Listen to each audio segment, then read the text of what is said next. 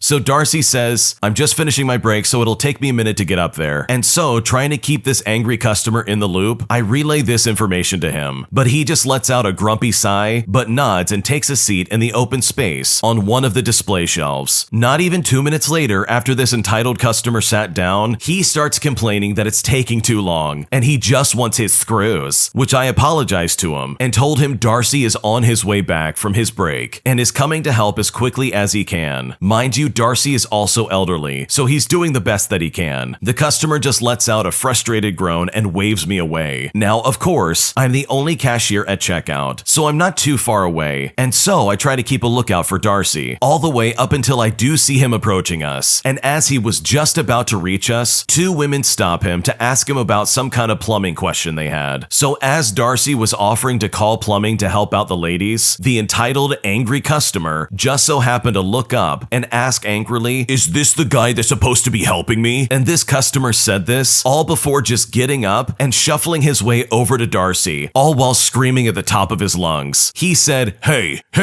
I was here first. You're supposed to be helping me, not them. Darcy calmly assured the entitled customer that he's just gonna make a quick phone call and he'll be right back to help out the customer. But instead, this entitled angry customer gets all up in Darcy's face and starts yelling at him. Now, I became nervous in case it escalates, so I go to call for a manager because this guy was now waving his cane around and pointing at the ladies, who have now backed up to keep from getting hit by this weird guy's cane. But this entitled customer doesn't stop here, as he makes the biggest scene I've ever seen in my entire time of working at Home Depot, and I honestly could not be more shocked. He goes on to scream, I was here first. I had you called up here so you could help me, not so you can just talk to these women and ignore me. I've been waiting for an hour for you to get up here. Which, by the way, that's a complete lie. It's literally only been 5 minutes. Now, Darcy was trying to stay calm himself, but had to raise his voice to be heard over this entitled entitled customer screaming at him. He went on to explain, "I said to wait a minute and I'll be right with you. I just have to make a quick phone call." Luckily, Maddie from the pro desk ended up running over and breaking up the fight, but the entitled customer ended up yelling at her for a little bit. Luckily, she remained calm and helped the entitled customer go find the screws that he was looking for. All the while, Darcy ended up helping the ladies instead to keep things from getting any worse. So Maddie finishes up with the angry customer and he walks over to check out, where I'm still shaken up a little bit, but in my professional tone, I help him check out his things. As I'm going to give the entitled customer his total, he stops me and says something to me that I honestly never expected. "I want 90% off all my items." I looked at him and I said, "I'm sorry, what did you say?" He said, "I said I want 90% off of my items." And when he said this, I was honestly taken aback. I said to him, "I'm sorry, but 10% is the most I can do." And clearly that was the wrong thing to say, because this entitled customer was now staring me down. He said, "We'll get someone over here with higher authority. Get me a manager right now. You know what? You could even get me the store owner." So I quickly go and ask for any available manager on duty to come to checkout to assist a customer. Jamie just so happened to come by, and the angry customer immediately screeches at Jamie, in their still rude tone by the way, "Are you the manager or the store owner?" Jamie in a calm voice says, "No, I'm not the owner, but I am a manager. How may I help you?" I had moved far enough away to not try and provoke the angry customer any further, but I could hear this guy still saying that the workers that worked here were being very, very disrespectful to him and that he wanted them fired. Jamie then asked for clarification, trying to figure out which associate he was talking about. And that's when the entitled customer started screaming, "Him! That's him right there!" pointing at Darcy across the store. "He needs to show me some respect.